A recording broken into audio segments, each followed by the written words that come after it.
Donc bonjour à tous, merci de votre participation pour, l'atelier consacré aujourd'hui, aux CPTS à leurs actions en pédiatrie.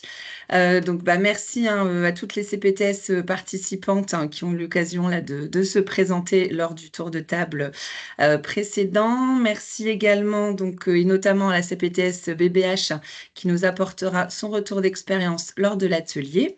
Merci également aux URPS, les unions régionales des professionnels de santé, notamment, pharmaciens, sages-femmes, orthophonistes, orthoptistes et kinés, qui nous feront part également des différentes actions, hein, par rapport à ces professions, et aux enjeux donc dans les actions, en pédiatrie des CPTS. Au docteur Coutenier qui est présent, en tant que président de l'ESS Pédiatrie. Donc on vous fera un temps de présentation également de cette ESS et du coup, je laisse la parole à Marine Leclerc qui a préparé, cet atelier et que je remercie également.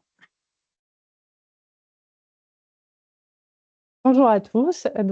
Juliette l'a déjà un petit peu annoncé, le déroulé de cet atelier, on vous propose dans un premier temps de voir ensemble le contexte et les enjeux de la prise en charge en pédiatrie. Donc une petite introduction très rapidement. Ensuite, un état des lieux des actions en pédiatrie des CPTS en Hauts-de-France. Et ensuite, on entrera dans le vif du sujet avec la présentation d'un parcours mis en place par la CPTS BBH, la place des professionnels en pédiatrie avec une présentation de chacun des URPS. Et enfin, une présentation de l'ESS de pédiatrie par le docteur Coutenier et moi-même, Suleiman Alpid. Alors, pour démarrer, le contexte et les enjeux de la prise en charge. Les enfants, ils ont, dans les premières années de leur vie, ils présentent des besoins de santé spécifiques. La diversité des pathologies en pédiatrie et leur évolution qui sont rapides nécessitent souvent une approche qui est pluripro.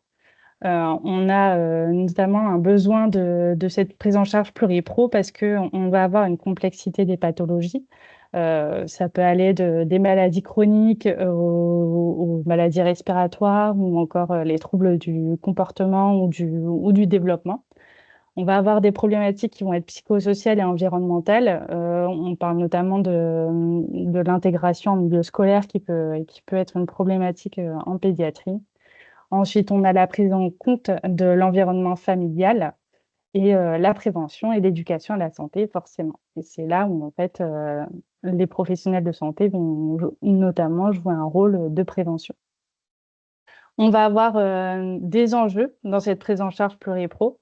On doit notamment améliorer la qualité des soins, chose qui peut être parfois compliquée parce qu'il y a besoin de couvrir l'ensemble des besoins médicaux, psychologiques, sociaux et éducatifs.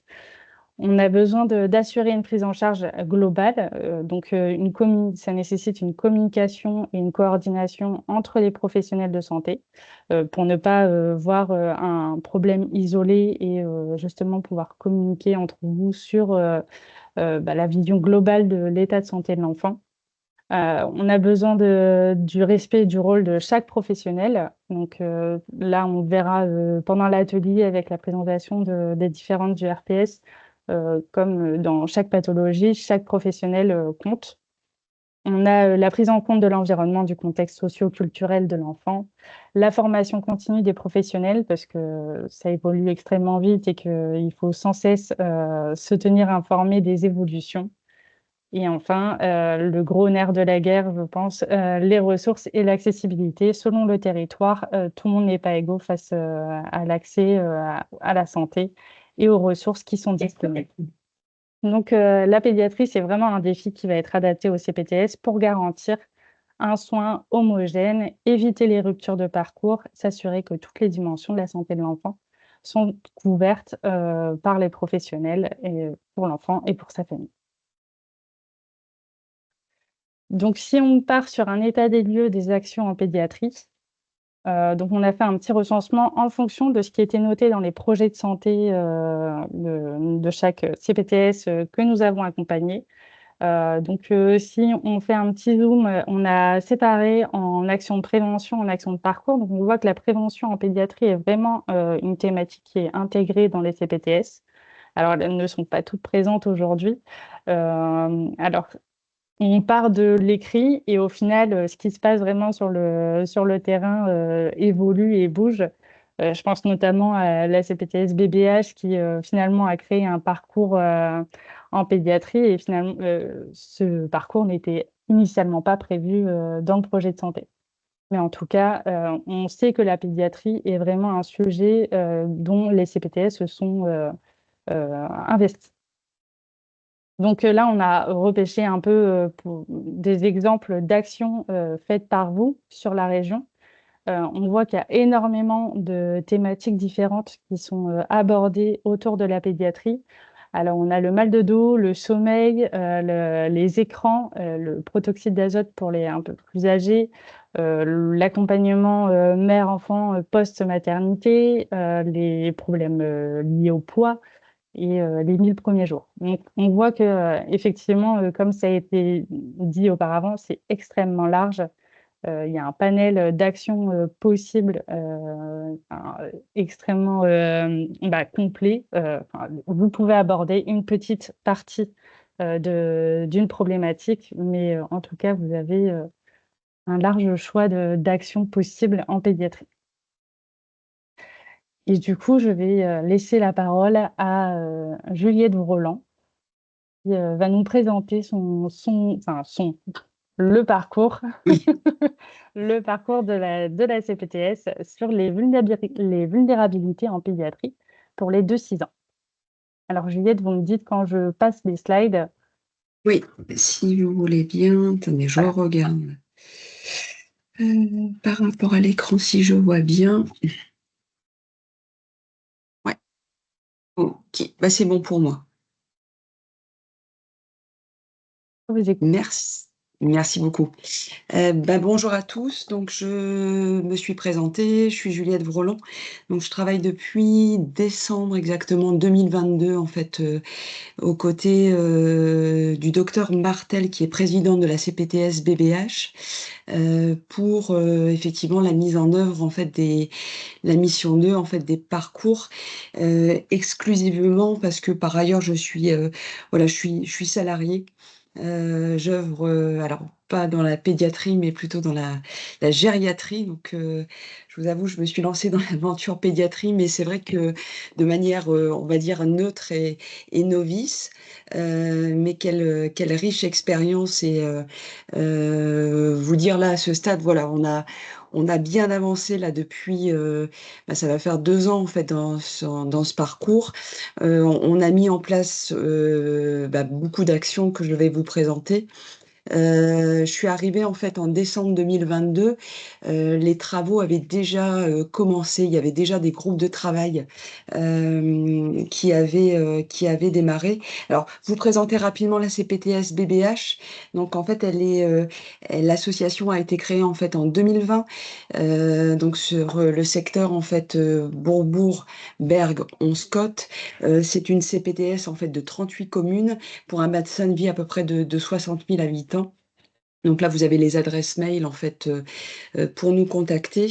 L'adresse mail coordination que je gère, si vous vouliez qu'on garde le lien ensuite. Donc en fait, on est financé dans le cadre des ACI en fait depuis mai 2022. Voilà, on peut passer à la hop. Voilà. Rappeler en fait à ce stade, voilà les objectifs en fait du parcours qui avait été annoncé par le groupe de travail. C'était une vraie volonté. À la base, c'est une volonté en fait des orthophonistes pour vous dire, hein, qui avaient cette sensibilité en fait sur la pédiatrie, qui voyaient en fait arriver, voilà, des enfants, alors à bon et à mauvais escient, qui voilà se rendaient compte aussi que certains enfants en fait n'avait aussi pas fait, vous savez, les bilans des 2 ans et des 4 ans, en fait, par le biais de la PMI, qui avaient des difficultés. Donc, en fait, c'est les orthophonistes, en tout cas chez nous, qui ont voulu fortement monter ce groupe. Le pilote du groupe de travail, donc j'ai à mes côtés, en fait, donc Valérie Pien, qui est orthophoniste, et aussi le docteur Lessieux, qui est pilote du groupe de travail. Donc voilà, donc l'idée c'était de pouvoir en fait rencontrer, améliorer forcément la santé des enfants et des plus vulnérables et surtout en fait rentrer en interaction en fait avec la médecine scolaire et avec les acteurs en fait de la PMI pour vraiment voilà travailler un projet en fait de coordination et mieux s'interpeller parce qu'ils ressentaient bien voilà des situations aussi de blocage hein, dans les interpellations, c'était pas si évident que ça. Voilà, donc dans l'idée, voilà, c'était créer ces liens, organiser voilà des rencontres et des échanges, mieux éduquer effectivement la population, hein, mais voilà les parents, les enfants en fait aux bonnes pratiques en fait en santé. Notamment en fait, il y avait un focus aussi sur tout ce qui était alimentation en fait au démarrage. Bon, aujourd'hui, on voit que c'est pas que l'activité physique, bien évidemment, et surtout améliorer en fait le repérage en fait des enfants en fait en difficulté. Voilà, on peut passer à la diapo suivante. Voilà. Donc là, je vous ai remis en fait la chronologie en fait du parcours. J'en avais parlé avec Marine. Donc, comme je vous disais, en fait, c'est un parcours. Voilà, il y a eu des échanges qui ont déjà été posés depuis 2021. Donc, vous voyez, on est sur quand même quelque chose de très long qui s'est débloqué en fait. Voilà, depuis 2022 parce que voilà. Les acteurs ne se connaissaient pas. Donc on avait dans le groupe de travail la médecine scolaire, la PMI, mais bon, il y a eu vraiment toute une phase en fait de d'interconnaissance qui a été relativement longue. Euh, Excusez-moi, je suis en visio. Ouais, ouais, non, pardon, excusez-moi, je suis. Euh, donc une phase voilà d'interconnaissance, on a déjà préalablement en fait on a fait intervenir la PMI durant nos réunions en fait trimestrielles pour qu'ils puissent présenter quand même leurs actions et en fait on a trouvé un interlocuteur fort engagé en fait de la PMI donc un médecin le docteur Logier en fait qui a pris part au projet et qui a permis vraiment de débloquer j'ai envie de dire en fait le projet en mars en fait 2023. Au mois de juin, en fait, on a eu aussi l'appui en fait d'une interne en fait qui a préparé en fait sa thèse autour en fait de cette thématique en fait hein, des vulnérabilités et aussi des interactions entre la PMI en fait et les professionnels de ville. Donc ça a été aussi un bon levier en fait pour nous. Voilà. Et en 2023, grâce à l'appui en fait de la PMI, voilà, on est vraiment rentré dans les sujets. On peut passer à la slide suivante. Voilà. On a commencé à travailler, voilà, avec notamment le concours d'une MSP de notre territoire, en fait, la MSP de Hanscott, aussi le sujet en fait des écrans. Voilà. Donc, ça a été voilà, un travail aussi de coopération avec les MSP. Je suis perturbée, Marie, parce que je vois pas, en fait, je vois en tout petit. Donc, c'est... voilà. Je vais reprendre le diapo. Voilà. En janvier, en fait, 2024, on a voulu aussi travailler, en fait, toute la question de nos outils. Alors, attendez, je vois pas bien. Je suis désolée, en fait, je vois pas bien l'écran. Si vous me permettez, hop.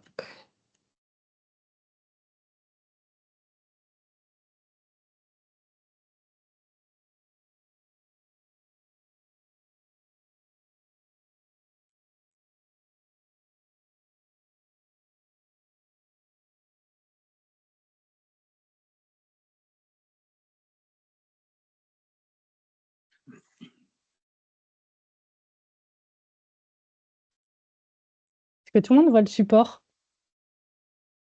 Vous voyez bien en grand? Oui, on voit très Oui. bien, Marine. Oui, Ok. oui, on le voit en grand, oui. Bon. Oui, oui. Ouais, pas de problème pour moi. OK.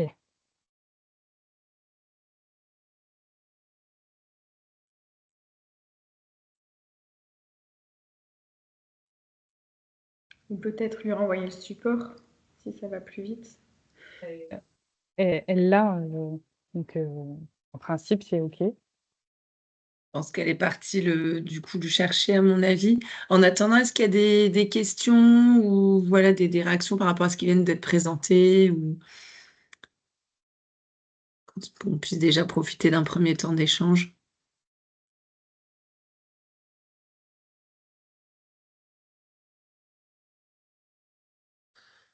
Bah, pour ma part, c'est plutôt intéressant parce qu'en fait, on a un groupe de travail sur la santé mentale et notamment sur les troubles des comportements, enfin du comportement alimentaire et donc notamment ça va notamment s'adresser aux jeunes adolescents. Alors, pour ma part, au niveau de la CPTS Val-de-Sambre, on avait commencé à travailler l'année dernière dans le cadre du projet CAPS sur baisser le temps d'écran chez les jeunes ados et favoriser l'activité physique et tout. Mais c'est vrai que l'approche qu'a fait cette CPTS-là, sous forme de parcours, je trouve que c'est assez intéressant. Nous, on a mis un peu ça de côté, malheureusement, parce que faute de temps, parce que c'est un projet enfin, c'est assez chronophage. Et comme on avait d'autres projets sur le gris, on a mis ça un peu de côté. En faisant une demande auprès de l'ARS pour avoir un financement pour un chargé de projet qui gérerait entre autres ce projet-là, quoi, en fait. Mais c'est vrai que parce qu'on avait déjà mis en place des parcours au sein de notre CPTS, pardon, chez la personne âgée. Mais moi, je trouve ça assez intéressant, sous forme de parcours comme ça, et inclure la PMI, les MSP, enfin, la prise en charge m'a l'air assez optimale. Avec du coup ce parcours coordonné. Ok, je vois que Madame Roland est Oui, revenue. désolée, ouais, ça Non, a non, bugué, je suis tellement profitez. installée. On soulignait l'intérêt de l'approche parcours de votre CPTS. Oh, c'est Que gentil. disaient les autres CPTS. Donc Voilà. effectivement, bon, je vais un petit peu plus vite, mais effectivement, on a mis voilà les bons acteurs autour de la table, PMI, médecine scolaire. On a eu l'appui en fait d'un médecin scolaire hein, au sein du groupe de travail. Après, avec une représentativité aussi intéressante au niveau des professionnels de santé, puisqu'on a kiné, ortho, médecin, podologue. Là, pour le coup, il y a des dentistes aussi qui se sont rajoutés. Donc, j'ai eu la chance quand même d'avoir un groupe de travail très tonique et dynamique qui avait aussi cette volonté, mais très forte. Et pour le coup, on a eu des freins quand même assez clairs hein, au démarrage sur le fait de vouloir rentrer dans l'école. Donc c'est vrai que, on est allé en fait de manière très ambitieuse en se disant: «Bah tiens, on va, rentrer dans l'école, former les instituteurs, justement au repérage, des vulnérabilités. On va voilà être proactif».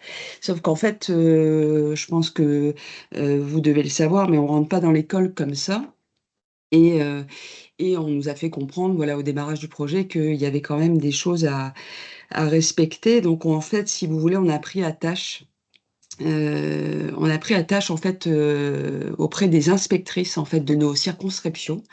Donc on y est allé vraiment, je dirais par le haut et en fait, on a été accueillis, entendus en fait par ces 2 inspectrices, très sensibles en fait à la question de la santé des enfants, je dirais de manière générale et puis parce qu'on leur remonte, au-delà, voilà, des problèmes de santé, bon, bah, vous en parlez, hein, mais des problématiques aussi des écrans, on a parlé, voilà, forcément de la santé mentale aussi des tout petits, des plus grands et donc on a été entendus, accueillis, en fait, sur notre projet et leur parcours et en fait, elles ont, voilà, souhaité, voilà, inscrire. Vous allez voir, je vais vous le présenter, en fait, nos journées de sensibilisation, à ce parcours et aux vulnérabilités en pédiatrie, en qualité de formation, en fait, obligatoire, en fait, auprès des enseignants. Donc, voilà, quelle aubaine et quelle opportunité, en fait, pour nous. Donc on a saisi et en fait, on peut passer les diapos, si vous voulez bien. Heu Voilà, donc en fait, on a tout de suite pris le pli avec le groupe de travail, voilà, de créer en fait 2 journées de sensibilisation. Donc là, on a eu une première journée qui a eu lieu en fait le 25 septembre. Là, ça a été très récent, donc on a déjà un retour. Et là, on fait une deuxième journée là le 4 décembre. Et on peut aller même tout de suite après, Marine. Ouais. Et encore après, et je reviendrai après en arrière si vous voulez bien. Encore après. Voilà, donc en fait, c'est notre troisième action, mais c'est notre première action, en fait. C'est voilà, on a construit, en fait, un programme, avec voilà, les professionnels de santé, les acteurs de la petite enfance, pour les instituteurs, mais pas que pour eux, pour les directeurs d'école, pour, les agents des collectivités aussi, des écoles, hein, les ATSEM pour pas les nommer, et les professionnels de santé parce que ce sont aussi des agents qui rencontrent des difficultés et puis, il y a pas forcément de connexion aussi entre les instituteurs et les gens des collectivités. Donc on a décidé, voilà, de construire en fait un programme. Donc le matin, pour vous donner rapidement l'idée, on a les interventions en fait de la CPAM. Une intervention de la CPAM en fait qui, voilà, un acteur de la prévention en fait qui parle de dispositifs, vous devez connaître comme MT-DAN. Voilà, et qui aborde aussi des sujets de dispositifs autour de l'obésité. On a en fait, l'intervention en fait de la PMI aussi tout de suite d'emblée, qui est très importante parce qu'en fait la PMI, repose son champ de mission, son cadre de mission et en fait, il y a un sujet qu'ils ont abordé, c'est le sujet de la protection de l'enfance. Donc là, on a vu aussi qu'auprès des directeurs d'école, c'était un sujet qui était assez sensible et qu'ils avaient besoin aussi, pas mal en fait, d'informations. Et ensuite, donc, dans la matinée également, on a l'intervention en fait du médecin scolaire, donc qui rappelle aussi son cadre de mission. Parce que ça, c'était aussi une volonté des inspectrices, c'est de dire: «OK, vous offrez en fait une journée à nos directeurs d'école, mais après moi derrière, en fait, les directeurs d'école, il faut pas que ça devienne aussi un catalogue, voilà, qu'ils aient un catalogue en fait de services et qu'ils orientent, si vous voulez, à bon aussi ou à mauvais escient». J'ai vu qu'il y a une petite main qui se lève. Alors, je ne sais pas si je peux intervenir, si je peux poser une Ouais. question. Oui, oui, allez-y. Juste une question au point de vue municipalité, Oui. parce que je ne les vois pas dans votre programme. Vous n'avez pas eu de frein, d'objection, parce que c'est une compétence municipale, en fait, les écoles. Et ça a été, enfin, je ne sais pas si Oui, ma oui. question est claire. Oui, non, vous avez raison. En fait, il y a 2 acteurs. Donc, on est allé voir l'inspection, les inspectrices et en fait, on est allé voir aussi, alors chez nous, c'est la CHF, en fait, la communauté de communes, pour, les avertir d'emblée, en fait, qu'on allait avoir, en fait, cette action.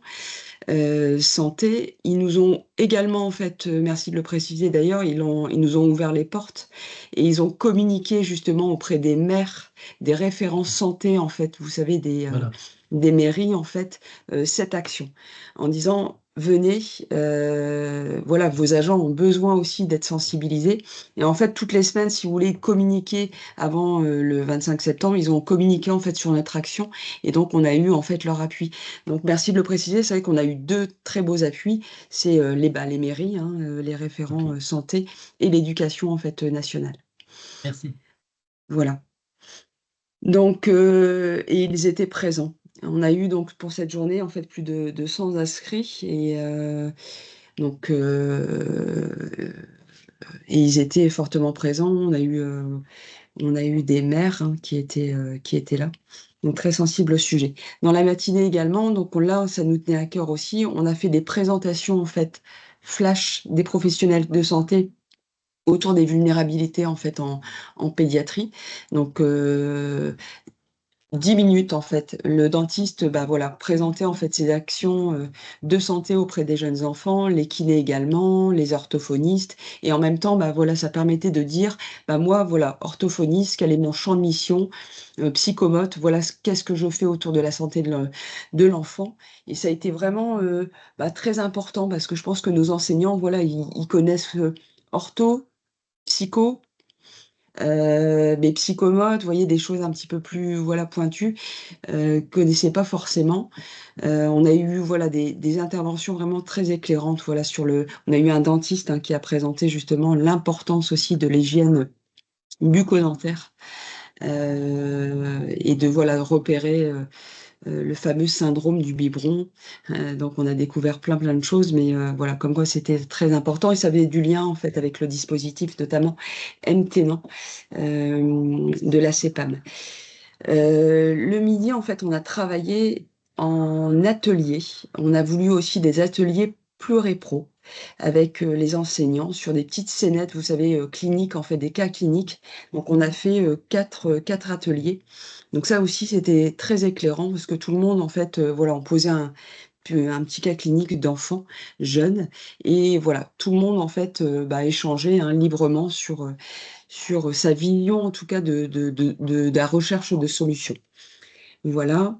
L'après-midi, en fait, on était sur un après-midi un petit peu plus théorique, mais bien inspirant, éclairant également, puisqu'on a eu là des pédiatres et des neuropédiatres et des psychiatres spécialistes de l'enfant qui ont voilà, parlé de la santé de l'enfant, alors d'une manière développement de l'enfant en fait physiologique classique, et effectivement sur voilà l'avancée en âge qu'il fallait repérer quand il y avait des problématiques. Donc ça a été voilà. Et puis l'après-midi, en fait, on a présenté nos actions, nos outils qu'on avait mis en œuvre en fait autour de ce parcours. Je vais vous les montrer tout de suite après. Vous dire que cette journée, en fait, c'était forcément intéressant dans les interactions, dans la coordination entre les acteurs, qu'on a fait appel en fait à une troupe d'improvisation qui a mis vraiment une note d'humour en fait aussi très importante pour justement libérer aussi la parole. Faut bien entendre que voilà les acteurs voilà se connaissaient pas bien, mais que ça a permis justement une bonne connexion en fait entre les acteurs. Si on peut revenir en arrière, Marine. Encore, voilà. Ça, en fait, non, après, sur la première action, vous dire aussi au sein de notre groupe de travail, en fait, par rapport au parcours, c'est le premier outil qu'on a travaillé avec la PMI, en fait, et la médecine scolaire. En fait, c'est une cartographie de qui fait quoi entre les 2 et 6 ans en fait de l'enfant. Parce que ça, on a eu besoin quand même d'un éclairage.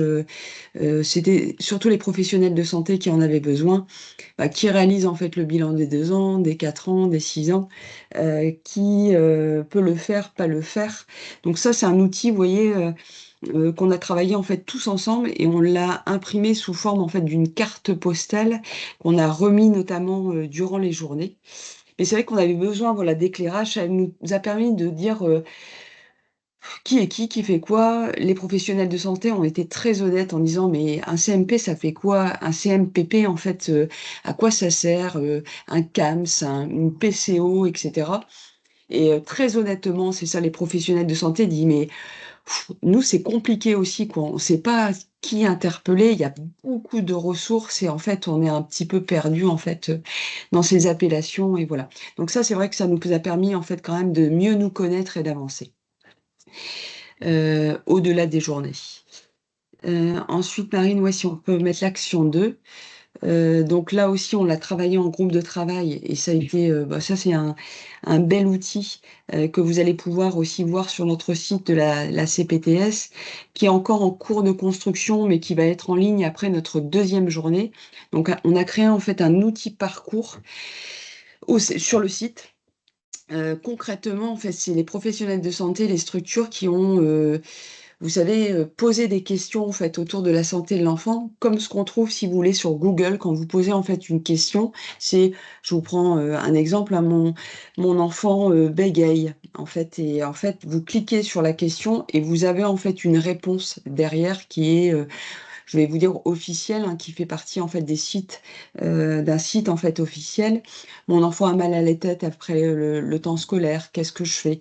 Donc est-ce que je préviens, effectivement le médecin traitant ou pas?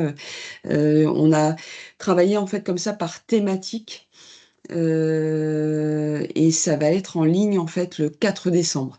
Donc ouais, donc là pour le coup, ça nous a valu en fait le développement de notre site, internet avec un investissement, voilà financier pour le coup, important. Mais l'idée voilà, c'est ça, c'est de partager ensemble et d'avoir des réponses, notamment en fait aussi quand les enseignants se posent les questions. Voilà. Marine, ouais, ça c'est les journées. Vous dire, bah voilà, c'était une photo de la journée, que c'est un parcours en fait qui est loin d'être terminé, qui est long mais qui est extrêmement riche, qu'on a voilà l'engagement en fait dans ce parcours et c'est non négligeable de la PMI, de l'éducation nationale. Bah, c'est un échange en tout cas là sur cette journée qui a été très apprécié en fait des pros de la santé et des médecins et forcément des agents des collectivités. Ouais, on a eu voilà, 91% des participants ont qualifié ce parcours en fait c'est utile en fait à leur profession. Ravi des échanges en fait pour continuer à approfondir la question de la santé des enfants. Voilà ce que je peux vous en dire. Désolée, c'est un peu décousu, mais c'est encore récent et à la fois en fait on a quand même créé pas mal d'outils. Donc voilà, on repose en fait une journée là le 4 décembre. Je pense qu'on va avoir aussi une centaine de participants et on va continuer voilà à avancer sur le sujet. Merci pour Voilà. votre présentation et ce parcours très, Bah très oui. complet, hein, même en termes Bah d'outils, ouais. etc. Je ne sais pas s'il y a des questions ou par rapport à ce qui vient d'être présenté.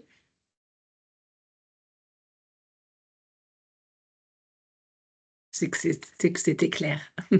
Bah écoutez, n'hésitez pas en tout cas à m'interpeller voilà directement par mail, par téléphone. Voilà, vous dire que c'est un parcours qui demande quand même une énergie parce que voilà, c'est des mondes qui se découvrent. Donc, j'ai une question. Le nombre de personnes dédiées pour développer ce parcours au sein de votre CPTS s'élève à combien? Vous êtes seul à l'avoir, enfin, je pense que vous n'êtes pas seul à l'avoir développé, bien sûr, mais pour Alors, faire ce projet. Alors, je ne suis pas seule parce que j'ai 2 pilotes à mes côtés, donc Valérie Pien qui est orthophoniste et Anne Lessieux qui est médecin traitant. Docteur Martel, président de la CPTN, est extrêmement engagé également en fait dans ce parcours. Donc nous sommes 4, je dirais en coordination, appui en fait sur le projet.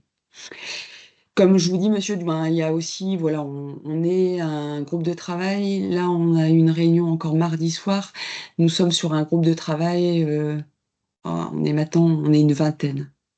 On est une vingtaine. On est une vingtaine. Donc voilà. Merci. Merci. S'il n'y a plus d'autres questions, je vous propose du coup qu'on ait un petit peu vos retours, hein, donc on va lancer un petit sondage en ligne. Donc dans la partie, dans l'onglet conversation, vous retrouverez ces questions. On en a déjà un petit peu parlé lors du tour de table. N'hésitez pas aussi si vous souhaitez à l'oral hein, présenter certaines actions qui ont été mises en place au sein de vos CPTS ou échanger sur des difficultés ou besoins spécifiques. Vous pouvez voilà, prendre la parole pendant que le petit sondage s'affiche en ligne.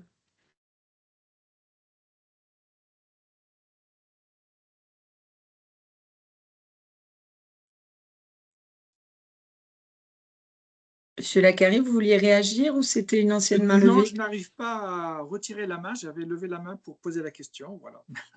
Ok, c'est bon, c'est fait. Merci. Du coup, n'hésitez pas à faire vos retours d'expérience de CPTS. Et sinon, si les réponses se stabilisent, je laisserai Marine, du coup, présenter les différentes réponses.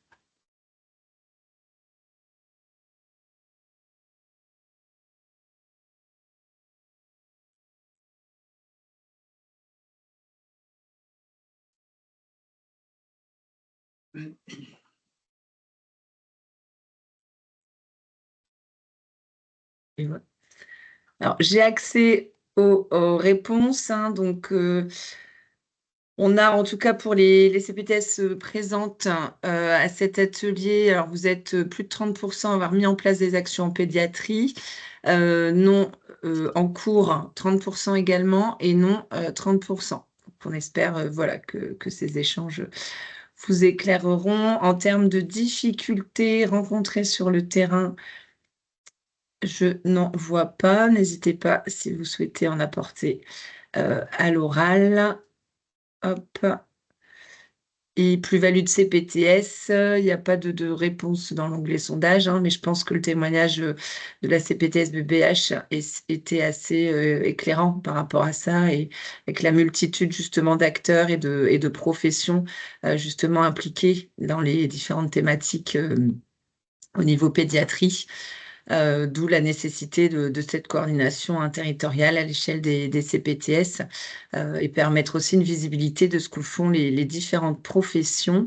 Et du coup, ça nous fera la transition avec la deuxième partie sur la place des professionnels en pédiatrie.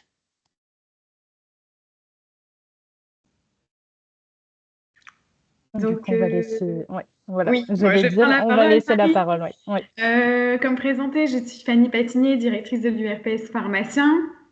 Je vais essayer de respecter le temps qui m'est imparti de 10 minutes. Donc, j'y vais. Slide suivante, s'il te plaît. Donc, je vais vous parler d'une action de sensibilisation des pharmaciens d'officine à l'accompagnement des futurs et jeunes parents dans la périnatalité et la parentalité à travers la campagne nationale des 1000 premiers jours que vous connaissez.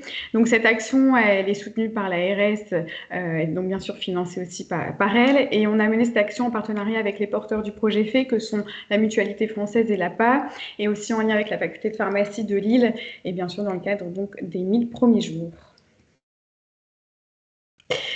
Donc, je tenais à vous faire part un peu du contexte de cette action qui s'inscrit d'une part dans un contexte national en lien avec la stratégie nationale sur les perturbateurs endocriniens de la SNPE2. Ça peut vous servir, pourquoi pas, pour vos projets et d'appuyer ce type d'action. Cette stratégie a vraiment pour objectif de réduire l'exposition des populations et l'environnement aux perturbateurs endocriniens. Cette action est également en lien avec la campagne de communication, comme je vous en ai fait part, les 1000 premiers jours, là où tout commence. Et dans un second temps, nous, au niveau régional, cette action s'inscrivait dans le cadre du projet régional de santé environnement 3. Donc, cette période des 1000 premiers jours, c'est vraiment un défi de santé publique avec des enjeux qui sont vraiment considérables pour la santé et le bien-être des enfants qui seront à l'avenir de futurs adultes. Au niveau de cette période des 1000 premiers jours, donc elle s'étend bien sûr du 4e mois de grossesse jusqu'à l'âge des 2 ans de l'enfant, et même au-delà à partir du désir de grossesse. Donc nous, ce projet des 1000 premiers jours qui a été décliné au niveau régional a vraiment eu pour but d'aider les parents en créant un véritable parcours centré autour de l'enfant et de son développement. Donc nous, on trouvait qu'il était nécessaire de garantir vraiment la bonne santé, le bon développement et le bien-être des enfants. Donc notre URPS, on a eu à cœur de sensibiliser les équipes officinales à ces publics et également aux éventuels questionnements qui se posent sur cette thématique. Et donc, on a mené un programme portant donc sur les 1000 premiers jours, sur les années 2022-2023, que je vais vous présenter de façon détaillée, mais qui fait suite aussi à une action préalable qu'on avait initiée de 2017 à 2020 sur une thématique un peu plus précise, qui était les cosmétiques et la périnatalité, et le rôle de conseil autour de cette thématique des équipes officinales, puisque bien sûr les pharmaciens vendent des produits cosmétiques. Donc au niveau des objectifs, je vous les ai cités là sur la slide. Cette action avait vraiment donc pour objectif de renforcer l'implication des pharmaciens d'officine, plus largement des équipes officinales dans la grossesse, l'accompagnement à la naissance des futurs et jeunes parents et dans la parentalité. Donc nous, au titre de l'URPS pharmacien, c'était vraiment de valoriser le rôle du pharmacien dans cet accompagnement des jeunes parents. Mais je tiens à préciser que dans tous les cas, c'est bien aussi dans le cadre du respect du parcours de soins, donc le lien avec les autres professionnels de santé lorsque le cas se présente. Et de bien sûr promouvoir par l'intermédiaire des équipes officinales aussi bien les bonnes pratiques auprès des femmes enceintes, allaitantes et des futurs ou jeunes parents dans le cadre de la campagne nationale des 1000 premiers jours. Voilà. Donc, comme déjà cité, cette action était vraiment spécifique pour notre part auprès des équipes officinales des Hauts-de-France. Donc voici un récapitulatif du programme qui a été mené sur 2022-2023. Donc on avait un premier webinaire Ah, pardon, je remets la slide aussi. Donc, on a créé vraiment avec les partenaires une action donc, de sensibilisation qui s'appuie sur un modèle composé, comme vous le voyez, de différents supports, tels que des webinaires, des vidéos de communication, des brochures aussi que je vais vous présenter. Donc, c'était vraiment un programme complet qui permettait aux équipes officinales d'améliorer leurs compétences et connaissances sur les thématiques qui sont évoquées. En 2022, on a mené un premier webinaire de manière très générale sur la notion des 1000 premiers jours, qui était animé par le professeur Storm. Peut-être que vous le savez, mais c'est l'expert de la commission 1000 premiers jours, et par une sage-femme qui est en charge du projet des 1000 premiers jours. On a réitéré notre action dont je vous ai fait part sur 2017-2020, cosmétique et périnatalité, conseil clé au comptoir, qui était une version courte des sessions qu'on organisait en fait sur cette période, qui était à l'époque en présentiel, puis ensuite le Covid nous a fait basculer sur un modèle e-learning. Par contre, cette session n'a pas été filmé et n'est pas à disposition en replay, comme respecté par les porteurs du projet FAY qui animaient cette session et la faculté de pharmacie de Lille. Un troisième webinaire en 2022 sur la thématique de l'alimentation de la femme enceinte et du nourrisson. Donc, c'était vraiment pour traiter ce sujet sur la nourriture biologique, les modes de cuisson, les vitamines présentes dans l'alimentation, avec présentation aussi d'études associées. Et enfin, dernier webinaire en 2022 sur les compléments alimentaires que conseiller et donc qui faisait la suite du webinaire précédemment cité. Et ensuite, en 2023, on a vraiment axé les webinaires, donc il y en a eu deux, sur l'allaitement maternel. Donc un premier webinaire sur l'allaitement maternel qui était sur le fait de devenir un acteur clé pour accompagner les parents. En complément de ce webinaire, on a créé des vidéos d'illustration. Donc une vidéo sur, comme vous pouvez le voir, la simulation d'un entretien de la femme enceinte. C'est un entretien que le pharmacien peut mener dans le cadre du champ conventionnel. Donc on a voulu, au titre de l'URPS pharmacien, accompagner le pharmacien d'officine dans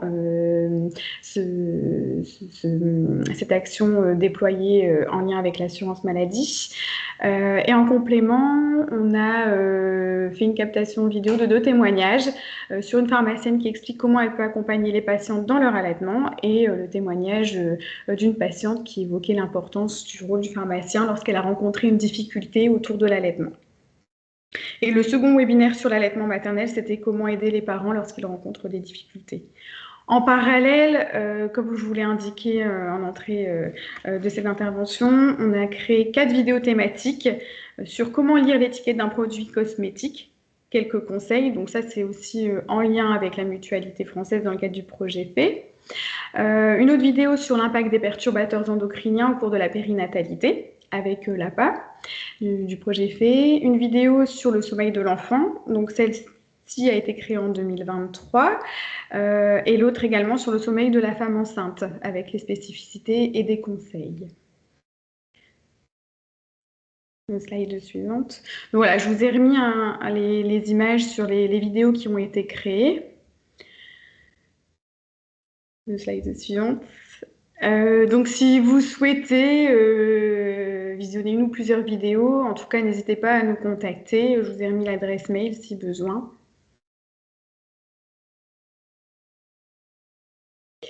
Et ensuite, je vais vous faire un petit focus sur les outils en lien avec l'allaitement maternel. Donc, on a créé une affiche sur l'allaitement maternel pour promouvoir le rôle de conseil du pharmacien sur cette thématique. Une brochure également sur l'allaitement maternel, je me prépare avec mon pharmacien, qui inclut des courbes de poids de l'Organisation mondiale de la santé et une réglette de mesure du mamelon créée spécifiquement pour cette brochure. Donc ces outils sont réservés aux officines et vous peuvent être demandés sur notre site internet. Donc pour revenir sur cette brochure, elle est vraiment donc destinée aux femmes enceintes ou aux mères qui s'interrogent sur le mode d'alimentation de leurs futurs ou jeunes nourrissons, notamment aussi sur l'allaitement maternel.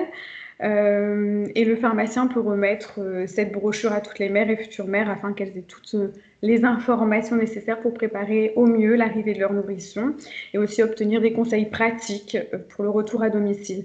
Donc cette brochure a été créée, et je me permets de la citer, j'ai eu son accord, avec Isabelle Geller qui est pharmacien adjoint et qui est diplômée en lactation. C'est une référence sur cette thématique. Elle donne des cours aussi à la faculté de pharmacie de Lille. Elle a écrit un livre sur ce sujet. Donc, en tout cas, si jamais vous souhaitez aller plus loin sur cette thématique, elle est tout à fait disponible pour y répondre, voire même des sollicitations. Et enfin, sachez qu'il existe aussi l'outil Allait écoute. Si tu peux revenir en arrière, Marine. Merci. Proposé par le réseau Auréane. Donc nous, on a mis à disposition cet outil-là auprès des officines, ce qui permet de répondre aux mères qui allaitent si elles ont des difficultés ou toute autre question autour de l'allaitement maternel. Et enfin, on avait créé aussi un site internet qui est pharmalette.fr et qui fera le lien avec la présentation suivante par l'URPS orthophoniste, puisqu'on avait travaillé avec l'URPS orthophoniste, médecin et sage-femme sur une première version en 2016. Bien sûr aussi, donc, comme je disais, pour respecter le parcours de soins et la place de chaque professionnel de santé autour de cette thématique. Et donc, on avait créé des armes décisionnelles sur les différentes difficultés en lien avec l'allaitement maternel que peut rencontrer une maman. Et par exemple, une mère qui allaite, qui se rend à l'officine, qui présente des douleurs ou toute autre difficulté en lien avec l'allaitement maternel, en fait, le pharmacien, selon des arbres décisionnels, posait les questions, la maman y répondait, et selon les réponses, soit donc il y avait une partie que le pharmacien pouvait indiquer en termes de conseils, et si ça n'est pas de son ressort, du coup, il réorientait vers le professionnel de santé adéquat. Et donc là, on a amélioré les sites en faisant deux accès, un accès tout public et un accès vraiment privé, pharmacien, avec les armes décisionnelles dont je viens de vous faire part.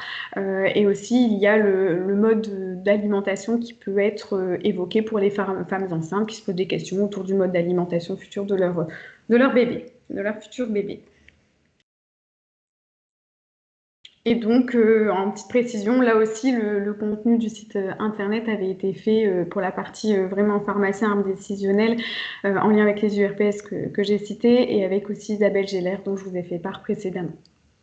Voilà, je pense que j'ai tenu le timing, un petit peu dépassé de 2 minutes, mais c'est vrai que c'était costaud de rattraper le timing.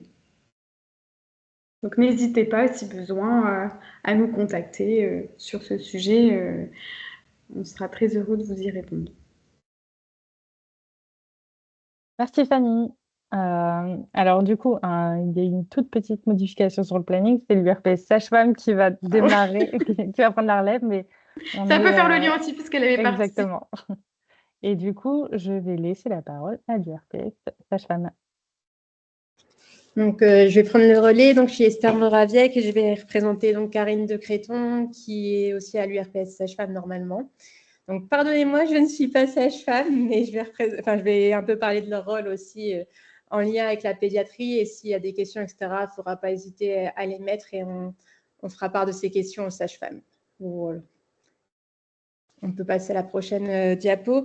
Donc, pour cette diapo-là, on souhaitait un peu rappeler le rôle des sages-femmes en résumé, en fait, avec les liens à la pédiatrie. Donc, dès la petite enfance, on voit que les sages-femmes interviennent notamment avec l'allaitement, la prise de poids. Elles interviennent également dans tout ce qui est vaccination et ça commence donc dès la grossesse avec la transmission de l'immunité au bébé pour tout ce qui est vaccination coqueluche, bronchiolite également maintenant. Il y a également après les vaccinations donc, du bébé et enfin il y a les vaccinations donc, à l'adolescence avec l'HPV, etc.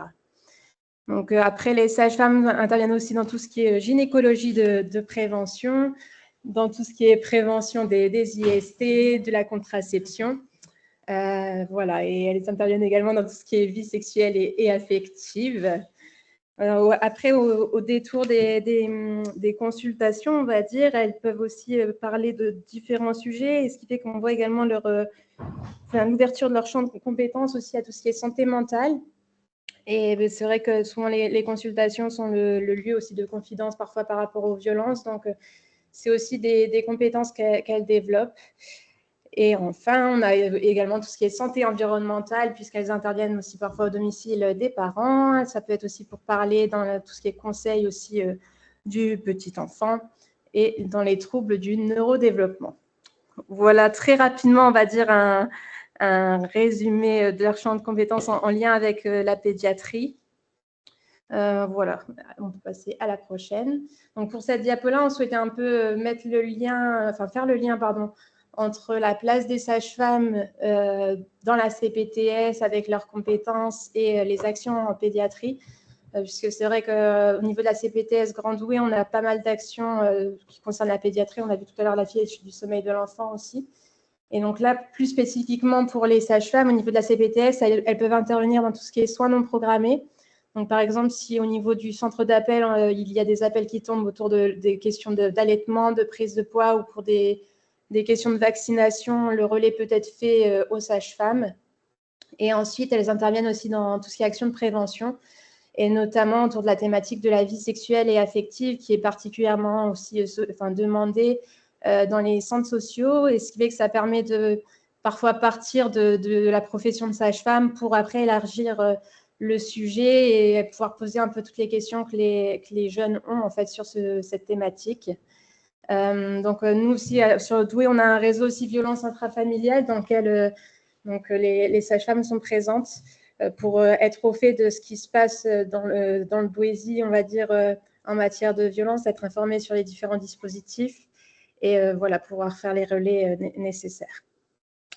Et enfin, donc on a plus particulièrement aussi le parcours maternité qu'on va un petit peu plus développer à travers la prochaine diapo. Donc, au niveau du parcours maternité, donc on a 2 conventions. Une convention avec chaque maternité, donc au niveau du centre hospitalier de Douai et de la clinique Saint-Amé. Donc, au niveau des services, il y a les mères sont tout d'abord informées comme quoi il y a un lien qui est fait avec la CPTS et qu'elles seront contactées par la CPTS. Au niveau donc des services, quand les mères accouchent après, les listings sont envoyés au niveau de la CPTS via messagerie sécurisée, bien sûr. Et de là, après, donc, une infirmière du centre d'appel rappelle les mères pour voir si elles ont un suivi sage-femme. Et si oui, dans ces cas, elles sont réorientées vers leur sage-femme, ou si non, dans ces cas-là, le suivi leur est proposé en sachant qu'il y a la consultation dans les 8 premiers jours aussi du nouveau-né, donc qui est prévu. Et donc, ça permet de faire le lien et de voir la pédiatrie dès le plus jeune âge. Voilà une présentation très rapide. Je ne sais pas si vous avez des questions sur cette thématique, mais voilà.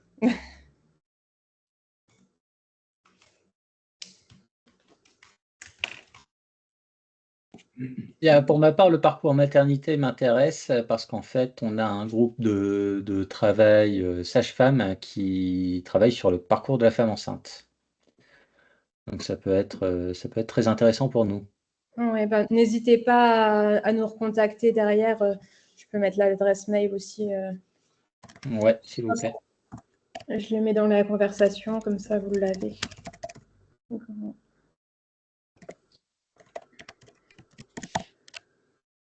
qu'il y a d'autres commentaires? Moi, j'ai juste une petite question pour CPTS Val-de-Sambre. Au niveau de la mise en place du parcours du suivi, c'est assuré par la coordinatrice ou vous avez des professionnels de santé qui ne font que ça, en l'occurrence? Pour le suivi du parcours, c'est ça? Oui, tout à fait, oui. Oui, en fait, nous, c'est au niveau de la CPTS, on fonctionne avec un centre d'appel, donc que les gens peuvent contacter s'ils ont besoin d'un rendez-vous médical. Et donc, c'est les infirmiers qui sont salariés en fait au centre d'appel qui passent après les appels derrière. Donc, c'est d'accord. Merci. De rien. Il y a d'autres questions? Dans ces cas-là, je propose qu'on passe à la présentation de l'URPS orthophoniste avec Madame Oui. Dupont. Oui, bonjour. Alors, on va passer la slide. Alors, nous avons, comme vous l'avez vu tout à l'heure avec la présentation de la CPTS BBH, à cœur de faire de la prévention, ensuite le soin, bien évidemment. Et on s'est dit qu'il fallait qu'on continue pour offrir aux patients, aux enfants, aux aidants, la possibilité de poursuivre leur parcours de soins. Et on avait beaucoup travaillé avec les chirurgiens dentistes, avec les médecins, avec les pharmaciens sur les troubles alimentaires pédiatriques. Et on s'est dit que c'était vraiment un sujet qu'on pouvait présenter dans un programme de TP. Donc, comme vous le savez, un programme de TP doit être signalé dans un contexte de pathologie chronique fréquent et pour le TAP, donc troubles alimentaires pédiatriques en accroissement fort. Le Covid a déclenché des choses, surtout. Ce n'est pas la seule cause, hein, mais on s'en aperçoit après. Et ensuite, ça provoque une dénutrition de 25 à 50% des enfants qui ont un TAP. Donc, la prise en charge pluridisciplinaire, elle est indispensable parce qu'on se doit de réduire cette cascade dysfonctionnelle qui emmène à des troubles alimentaires majeurs. Et le but de cette ETP, c'est d'adapter et d'ajuster les réponses des parents pour accompagner leurs enfants. Parce que c'est un ETP qui va inclure les enfants dans certaines sessions, dans certains ateliers. Et voilà. Mais les parents doivent être présents, bien évidemment. Slide suivante. S'il vous plaît, Marine. Merci. Donc, les objectifs sont les suivants. Comprendre ce qui se passe quand on mange, parce que comme beaucoup de choses qui sont automatisées, on oublie de regarder comment ça se passe. Et quand ça dysfonctionne, on ne sait plus faire. Et on ne sait pas expliquer non plus. Ensuite, il faut identifier des stratégies qui sont adaptées. Repérer les ressources et les besoins de l'enfant, parce que, allez, il faut que tu manges pour grandir. Ça ne parle pas, ça ne marche pas pour certains. Identifier les attitudes et les ressources parentales, parce qu'on peut toujours critiquer d'un point de vue purement littéral le comportement d'un parent qui veut que son enfant mange, mais certaines sont palliatives et nécessaires, et d'autres peuvent prouver que les parents connaissent leur enfant et savent faire des choses sans la ressource extérieure du professionnel de santé, mais qu'il faut les adapter encore mieux. Permettre aux parents de se sentir compétents, même si ça dysfonctionne. Il y a toujours des choses sur lesquelles on doit s'appuyer pour permettre que le trouble alimentaire pédiatrique disparaisse. Et ensuite, améliorer l'alimentation orale des enfants. Donc, des petits exemples qu'on vous a cités ici, de questions qui seront posées et auxquelles on répondra. Que se passe-t-il quand je mange? Pourquoi est-ce qu'il faut que je sois bien installée pour manger? Pourquoi la sensorialité intervient dans l'alimentation? Pourquoi une assiette bien présentée nous permet d'avoir envie de manger, d'augmenter l'appétence au repas? Et puis ensuite, pourquoi les émotions interviennent dans ces troubles? Donc, on va recruter, alors j'aime pas trop ce mot-là, mais il est parlant pour tout le monde, des enfants des deux sexes entre 3 et 8 ans qui ont un diagnostic de troubles alimentaires pédiatriques posé, donc soit par le pédiatre, soit par le gastropédiatre, en plus ou par l'orthophoniste. Slide suivante, s'il vous plaît. Et donc, pourquoi on a décidé ça? Je vous disais tout à l'heure, c'était pour prolonger notre action autour des TAP, mais aussi parce que c'est un côté novateur au niveau régional et on s'est aperçu qu'en fait, c'était le premier programme d'ETP posé par des orthophonistes au niveau national. Et d'ailleurs, notre but, c'est de le diffuser au niveau national parce que si ça fonctionne dans les semaines à venir auprès des CPTS qui ont envie de l'expérimenter, on ne voit pas pourquoi notre travail ne peut pas être diffusé à tout le monde. Il va être en lien avec les ESS de pédiatrie, donc celle de M. Coutenier, dont il est le président. Et il existe déjà des liens assez forts avec toutes les autres URPS, et notamment les chirurgiens dentistes et les pharmaciens autour de ces troubles dans la région de France. Donc là, il y a une première réunion d'appropriation ce soir qui va présenter le programme. Ensuite, il y en a 5 autres prévus jusque début décembre. Et premier semestre 2025, la CPTS, alors j'ai oublié le nom, Celle de Emeline, vous la connaissez, Juliette, son nom? Des 7 villes, c'est pas ça? C'est ça, cette ville. Merci. Sur Waterloo, tout le secteur-là. Voilà, c'est ça. Donc, cette CPTS, qui est celle de Emeline Lesec-Lambre, qui est la vice-présidente de l'URPS et qui a créé cette ETP, va être le testeur.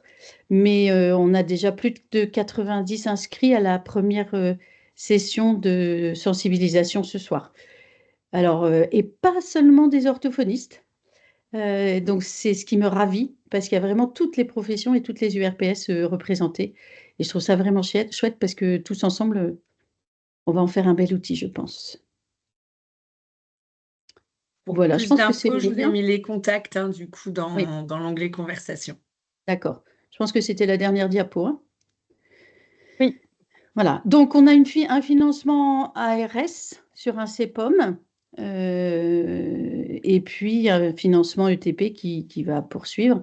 Et donc, je répète, hein, vraiment, on va le tester, on va déposer le projet. L'ARS, évidemment, est OK pour qu'on le diffuse au niveau national en mettant bien d'où il vient.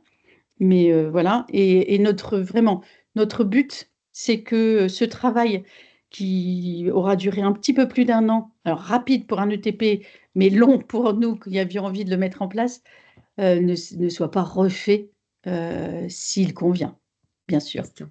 Nous, on le trouve beau, mais voilà. Merci Anne-Christine. On a juste une petite question par rapport au webinaire de sensibilisation de ce soir.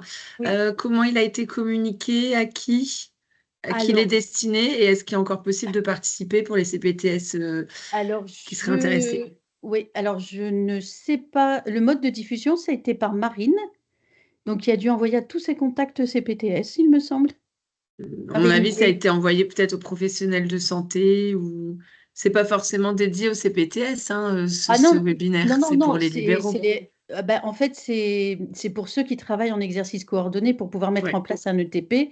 Et alors, ah oui, ça doit être par ceux qui ont été formés à l'ETP, dont Marine avait les coordonnées, puisqu'il faut avoir le niveau 2 dans l'ETP. Eh bien oui, donc en fait, Marine, hein, c'est la référente URPS Marine Ollier. qui gère toutes les formations à l'éducation thérapeutique des patients. Et donc, tu me confirmes qu'elle a communiqué donc, aux professionnels de santé libéraux qui sont déjà formés à l'ETP. Toutefois, si au niveau de votre CPTS, vous êtes intéressé pour déployer de l'éducation thérapeutique patient, vous pouvez la contacter pour justement que les professionnels intéressés puissent être formés et ensuite déployer les différents programmes, hein, puisqu'il y a différentes thématiques, dont maintenant le programme TAP. Voilà. Voilà, c'est ça. Donc, il faut avoir le second niveau, c'est-à-dire les 40 premières heures, et ensuite le niveau coordonnateur de TP pour pouvoir monter le projet. Donc, il faut qu'il y ait au moins une personne dans votre CPTS, MSP ou exercice coordonné qui possède ce niveau-là pour le monter. OK. Et voilà. De toute façon, il est ouvert, hein. Et pour toute demande de TP en général, hein, vous pouvez nous contacter si vous êtes intéressé, puis on relaiera à Marine. Sinon, vous avez le contact là dans la conversation. Très bien, merci. Merci.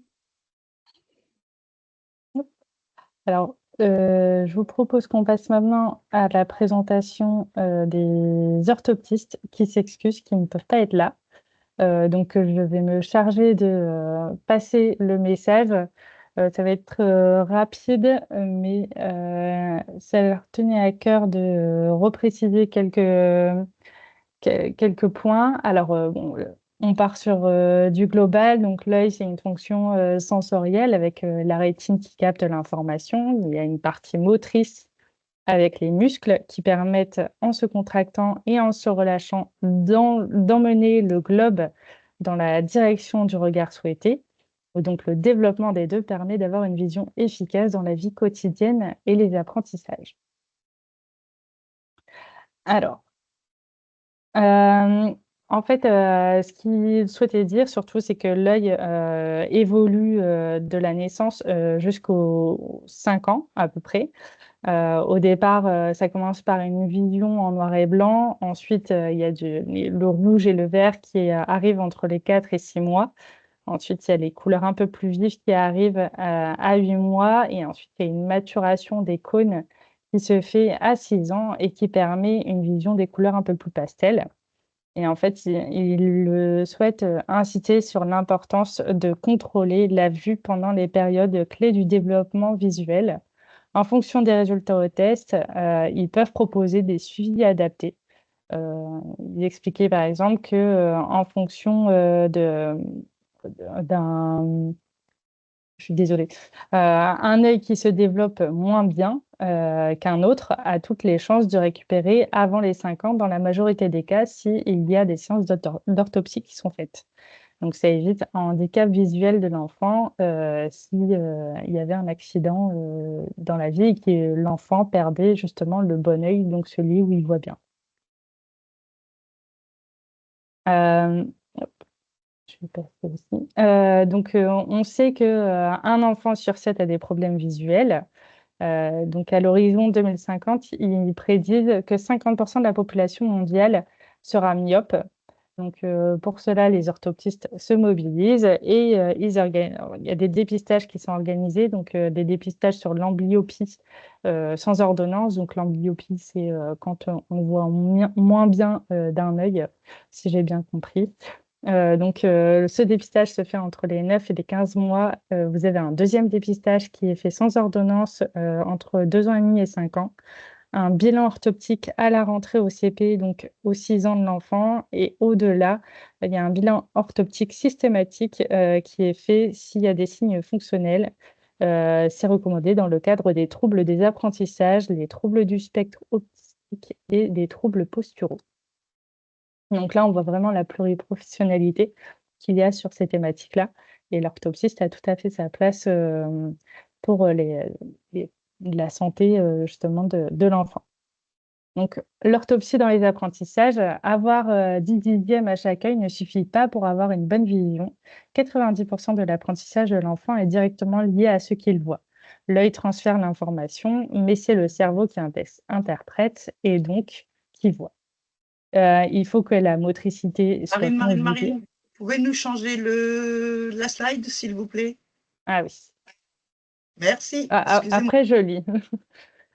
Donc, j'expliquais qu'il faut que la motricité conjuguée et que la convergence, la stéréoscopie, donc c'est la fusion de l'image reçue par chaque œil qui donne le relief, mais aussi la coordination œil-main et le traitement de l'information visuelle soit optimale pour favoriser un bon développement et dans les apprentissages scolaires. Alors, ici, ils expliquaient du coup qu'il y avait des tests qui étaient normés. Donc, le fait de normer les tests, c'était surtout sur le fait qu'un test qui est adressé à un enfant qui est en maternelle ne va pas donner les mêmes résultats qu'un test qui est fait à un enfant qui est au CP. Il n'interprète pas les choses de la même façon et on n'attend pas les mêmes choses venant d'eux. Donc, c'était surtout l'importance des tests normés. Et il concluait par des exemples d'actions par des CPTS qui étaient en lien avec l'orthopsie. Donc, on avait la CPTS de PVL Carambeau-Seclin qui travaille sur un accompagnement autour des 1000 premiers jours. La CPTS Noren qui travaille sur une journée à la parentalité, sur le développement visuel de l'enfant et le risque des écrans. Tout comme la CPTS Grand Lille qui a fait un défi des 10 jours sans écran à l'école primaire et une campagne de sensibilisation au risque des écrans.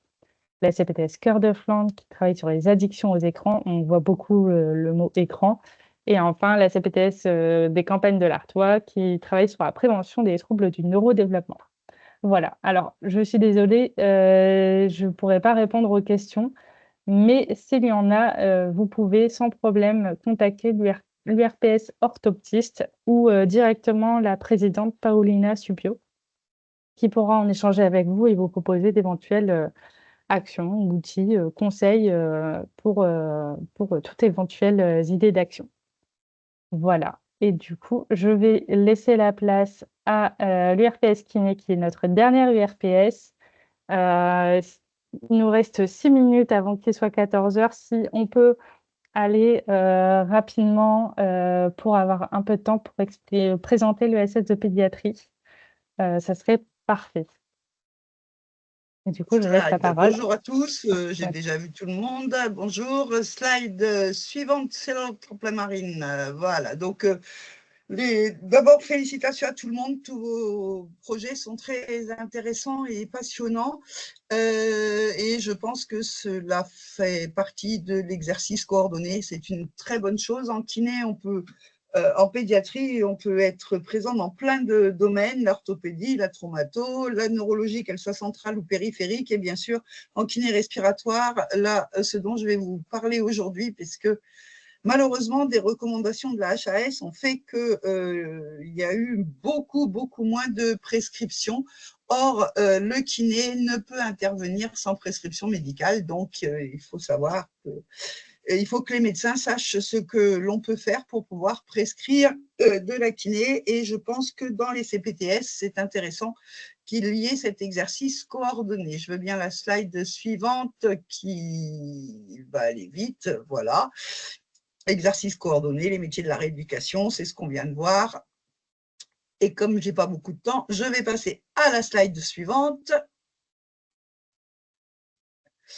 Donc, pour la kiné-respi chez le nourrisson, la HAS contre-indique fortement les techniques de drainage, vibration, clapping. On est tout à fait d'accord, c'est dépassé. Mais nous avons un rôle très important, enfin les kinés, dans la surveillance pluridisciplinaire du nourrisson, dans la mise en place de mesures éducatives. On peut participer à l'évaluation de l'évolution de l'état de santé du bébé. On peut contribuer à la désobstruction des voies aériennes, j'en ai entendu parler tout à l'heure. On peut enseigner aux parents la technique de lavage du nez et on peut accompagner les parents, mais surtout réadresser le bébé si besoin, en évitant qu'il passe par les urgences inutilement, l'urgence hospitalière. Je veux bien la slide suivante. Et donc, nous avons tout d'abord en Picardie, et puis il y avait aussi un réseau de garde dans le 59-62, les deux vont fusionner et on a un réseau bronchiolite avec des week-ends de garde, et c'est ça que je voudrais faire passer au CPTS pour que dans le cadre de l'exercice coordonné, tout le monde sache comment faire pour contacter un kiné et à quoi ça peut servir. Donc, il y a un site qui s'appelle kinédegarde.fr et sur lequel on peut trouver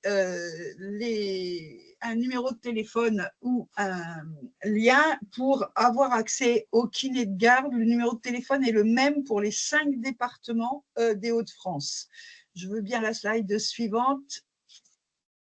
Donc, une fois qu'on est sur ce site, si on tape son code postal, alors c'est vrai que c'est un petit peu petit, on peut retrouver le kiné de garde. Une fois qu'on a tapé le code postal, en fonction donc, du code postal, le site affiche par distance les cabinets de kiné les plus proches du code postal qui vient d'être donné par les parents. Il en est de même avec le numéro de téléphone unique. C'est un serveur, il nous demande le code postal et quand on donne le code postal, quand le patient donne le code postal, il va avoir les noms et numéros de téléphone et les coordonnées du kiné de garde le plus près. La slide suivante.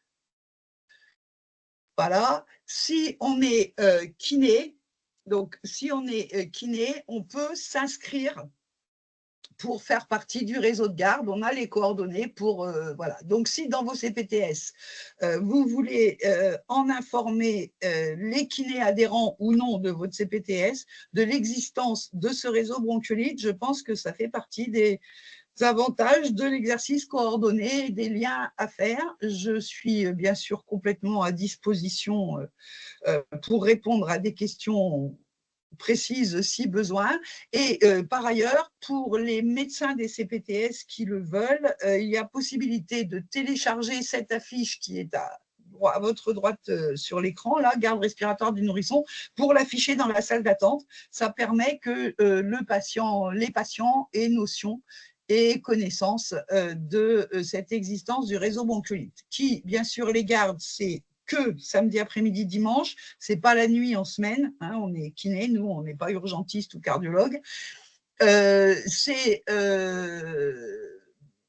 Sur la base du volontariat pour les kinés, il n'y a aucune obligation de le faire et ça n'est pas du tout du détournement de patientèle, c'est-à-dire que tous les kinés qui font partie de ce réseau bronchiolite s'engagent à ne pas kidnapper, entre guillemets, les patients, mais bien dès le lundi matin, le patient retourne chez son kiné habituel s'il y a besoin de continuer les séances. Voilà. La dernière chose, les kinés qui font les gardes ne peuvent pas travailler, ne peuvent pas faire de séances de kiné respiratoire ou de soutien ou de ce qu'on veut sans prescription médicale. Je crois que je suis au bout, Marine. Oui, c'était nickel. Donc, vous pouvez remettre l'adresse de l'URPS kiné, soit Clélie, soit Contact, dans la conversation. Oui. Et s'il y a des CPTS qui veulent en savoir plus pour plein d'autres raisons ou d'organisation, et qui veulent aussi savoir plus de choses sur l'URPS kiné ou ce qui peut se passer avec les kinés, je répondrai sans aucun souci. Très bien, merci. Alors, on a terminé le tour des professions. On fait juste une mini conclusion de toutes ces présentations. Donc, sachez qu'il y a des réunions monoprofessionnelles qui ont été mises en place pour montrer l'intérêt, entre guillemets, de chaque profession dans leur implication dans les CPTS. Donc, pour l'instant, ont eu lieu la réunion sur les orthophonistes, les pharmaciens, les sages-femmes, les pédicures-podologues et les infirmiers. On a les orthoptistes et je ne sais plus, les biologistes, il me semble. J'entends pas. Mais en tout cas, on a d'autres réunions qui arrivent et des flyers qui ont été rédigés suite à ces réunions pour un outil que vous pouvez reprendre pour vos CPTS pour mobiliser plus de professions. D'autres ressources en pédiatrie, vous avez le réseau Auréane, donc c'est l'organisation régionale des Hauts-de-France autour de la périnatalité, qui est une association qui a pour objet de favoriser l'accès aux soins, la coordination, la continuité, l'interdisciplinarité, la prise en charge dans le domaine de la périnatalité. Donc, vous pouvez les contacter aussi si vous souhaitez mettre en place des actions.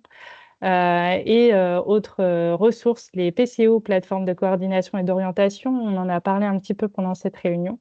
Ils sont au nombre de 8 sur la région et vous avez des fiches informatives sur chaque PCO de la région qui ont été rédigées par l'URPS. Et donc, l'objectif de ces PCO, c'est de permettre aux familles d'avoir accès à des soins et rééducation de professionnels le plus tôt possible sans attendre d'avoir un diagnostic lorsque un enfant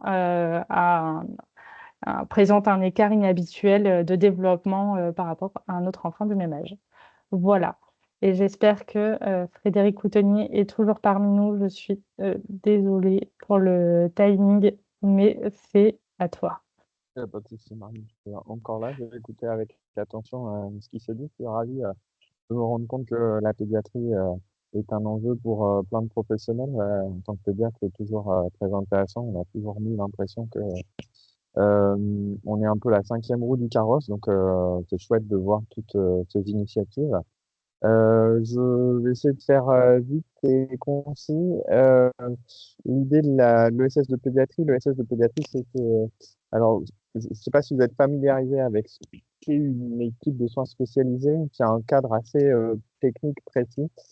C'est une organisation de professionnels libéraux d'une spécialité unique. Ça peut pas être du pluriprofessionnel. C'est pas qu'on veut pas travailler en pluriprofessionnel, mais c'est pas l'organisation d'une ESS. Donc c'est pour dire facilement ici l'ensemble des pédiatres libéraux des Hauts-de-France qui essayent de se réunir pour essayer de coordonner un petit peu leurs actions autour de la pédiatrie pour pouvoir offrir une offre de soins auprès des petits patients de la région qui soient un peu plus, comment dire, organisés, coordonnés et larges.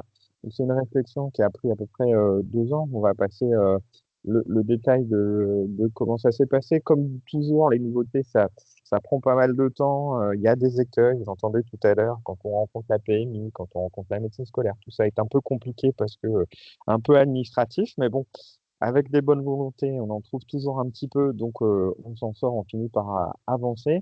Et donc le projet qui a été soutenu dans un premier temps par l'ARS des Hauts-de-France a vu le jour. Je dis dans un premier temps parce que en fait avec la nouvelle convention médicale, le projet bascule sous la convention et donc ce sera la Caisse nationale d'assurance maladie qui gérera les financements secondairement et plus l'ARS. On peut passer à la slide suivante si tu veux, Marine.